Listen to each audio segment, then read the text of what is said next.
Welcome back to What Arty Noobs with General Disturbance. This is a Rhm Borsig Waffentrager. It's a Tier 8 German tank destroyer. It's located on the south spawn of Halluf. Is that south spawn? Well, it looks on the minimap as to be south spawn. And it's under the command of the BassmanFromHell. Well, it's one of the few models you'll find in the game where somebody has actually made a skin which has actually got crew inside it. Although the crew don't do anything, you can't see them move, and of course if the vehicle gets destroyed, the crew suddenly disappear. Anyway, this vehicle's got a choice of two different guns.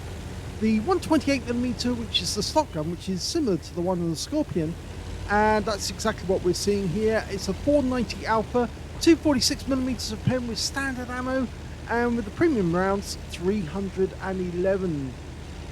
Okay, well, the 15cm top gun, by the way, a little less accurate, a little more damage.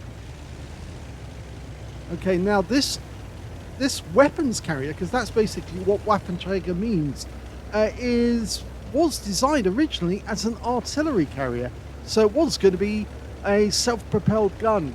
And technically speaking, that's exactly what it is, a self-propelled gun. But it's very weak on armour. It's only got 20mm at the front, 10 at the sides and 8 at the rear. So any arty round hitting this vehicle is more than likely going to pen and could get a one-shot kill, because it's only got 1100 hit points. So you get a high roll in something like a tier 9 arty or even a tier 10 arty, and this vehicle could be out the game straight away. But it is only tier 8. Now, they started designing this from the start of the end of 1942, but it was the middle of 1944 before they actually stopped the project. Okay, we did hit the IS-22, didn't pen it. Must have clipped the side of the turret. Originally, the gun was designed so it could be dismounted from the hull and fire on its own, almost as an artillery piece or a tank destroyer. This is a pack gun. Look at the power in that. T-54 takes a round, and he picks up 472 from the damage assist, because he tracked the thing when he fired that shell in, and he did get a high roll for 552, but unfortunately we're losing teammates there, and he's got nobody in front of him to protect him now, so he's got to back away. Baseman's doing the right thing. Unfortunately, there's probably going to be a tank coming behind him any second. And this is where life gets very, very dicey for a moment. Hello! Well, he pumps one into the Bisonte, and he needs to get behind this guy. Yeah, he takes a round from the Progetto, but the Bisonte goes down. Well, yeah, he's taking damage, and he gets ammo racked as well, so he's had to burn his repair kit. But both of the tanks that attacked him, the Fox and the Progetto, have gone as well. So, although Baseman doesn't have a kill, he's actually been responsible for 3 enemy kills. And now he's got his own kill. That was the 703-2, going back to the garage. Now, there's an IS-22 just around the corner, and he probably doesn't want to come around the corner because he probably just saw what happened to the 703-2 and thought, well, that guy's a tier 8 and... Well, he's just pumped around into a Hori 2, but he was spotted, and I think that guy's going to probably try and come around the corner. We're loaded, and he pumps one into the IS-22 as well, but here we go. Here's the punishment. We're probably going to take one, yeah. And the second round for 324 means we're down to 4 hit points now. But he pumps another one into the IS-22, who takes damage from behind. Oh, he's gone! And he was ammo-racked. I think he lost his head there. I think he lost his turret. Yes, he did. But we've only got 4 hit points left, but we're now 3 up on the enemy. And the nearest enemy tank is an ISU-152, and we don't know where he is. So, badly damaged with a broken engine. Our repair kit's coming back online very shortly. He's just almost finished the cooldown. He'll be able to fix that problem. Okay. Now we can fix the engine. I think he's focusing so much, he's forgotten that he's got his repair kit back. Might be that he's holding on to that repair kit just in case something else gets damaged. He said he thought the Hori would have flanked behind. Well, the Hori made a big mistake. There's the ISU. Okay. Now you can fix your engine, you know. Okay, now he's fixed it. He's realised. Okay, the SU-130PM is going to try and go one way. He's going to probably distract from the other. He might get wiped out, but if he does, the SU-130PM might get some damage on the guy. He's coming over the edge. Oh, lovely one there. Use an HE round and the ISU 152K. Oh, it's not a 152K, sorry. But the ISU 152 is out of the game, and the SU 130PM. Oh, he got set alight. Oh, dear. It looks like. Oh, he's saved himself. His fire's out. That's where those firefighting skills really come in useful. If you've got no fire extinguisher because you're using food or consumables, then it really helps to have a crew that's fully clued up on being able to put the fire out. I know I do have that on my Arty. Anyway, he's now skirting the valley to try and get as close as he can to the remaining two enemy tanks who are right down in the south. Can he get a shot from here? I think he can. Astron Rex.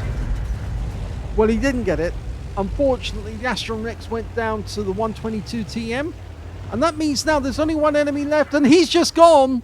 And that's it. He survived the battle with only 4 hit points left. Well, that was the first ace tanker for the Bassman from Hell in the Borsig Waffentrager. I bet he didn't believe that he was going to survive the battle after he lost those all the hit points but 4 to that IS-22. Yes, I think he thought his number was up, but luckily he had teammates behind him who was willing to put shells into that IS-22 and knock his head off from a distance. He also got a spotter badge for spotting at least 1,000 hit points of damage, a fire effect for doing more damage than hit points to his own vehicle, bruised medal for getting at least 5 critical hits. He got 6, and he got a Confederate as well for hitting more of the enemy than anyone else on his team. In fact, he only got 1 kill in that game. The 7032 came around the corner thinking, oh yeah, I've got this. No, he didn't. And he learned how powerful that gun really can be. And it does reload fairly quickly. I didn't mention the reload time, actually, but by the book, it's normally 19.18. And, well, Bassman was actually pumping those shells out much quicker. And I think that really did hurt the enemy. Actually, at 19.18, sorry, I've got that wrong. 19.18 is the 15 centimeter reload. It's actually 11.09. Is it 09? No, 11.03. That's it. I've got my cheat sheet here with me. Yes, 11.03, and that's for the 128mm. So you can see it's very similar to the reload time on the Scorpion K. Anyway, or Scorpion G, I should say. Let's have a look at the team score. Well, he didn't get the highest damage in the game, but he came very close to getting it because the Barras managed to get 3,383 hit points of damage. He picked up a tank sniper rather than the high caliber because it wasn't 20%. Second highest damage was the Bassman with 3,088, and the third highest damage was the Scorpion G on the enemy team with 2,912 hit points of damage. When it came to kills, he's a little further down the table because the Brass managed 3, so did the Astron Rex on the enemy team. 2 kills went to the SU-130PM, the 122TM, the M46 Ripper pattern, and to the other Brask. And I'm afraid the Bassman only got the 1 kill. Nobody on the enemy team managed to get more than 1 kill except the Astron Rex.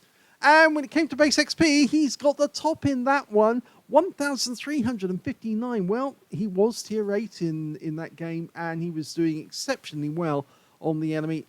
He did very, very well in terms because he was spotting as well for his teammates. 1,359 went to the Bassman, 1,094 went to the Brask, and they were the only 2 players who managed to get over 1,000, with the SU-130PM picking up 932.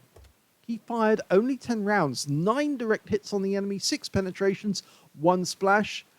I think, I can't remember which shot actually missed the target, but I know that he didn't get one which didn't penetrate, which he fired, was one of his first shots. 3,088 hit points of damage, all of it at close range. 5 hits received from the enemy, most of them he was at the same time or near enough. 4 of them penetrated, 1 non-penetration. He was very lucky with that non-pen because effectively, as I said, there's no armor on this vehicle. It's as light as possible because it's got a very, very heavy gun. And as a consequence of which anything will penetrate if it touches. 7 enemy vehicles were damaged. 1 was killed. There's the Confederate. 3,189 hit points of damage assistance. That's where the ace tanker turned up. So yes, combined damage over 6k.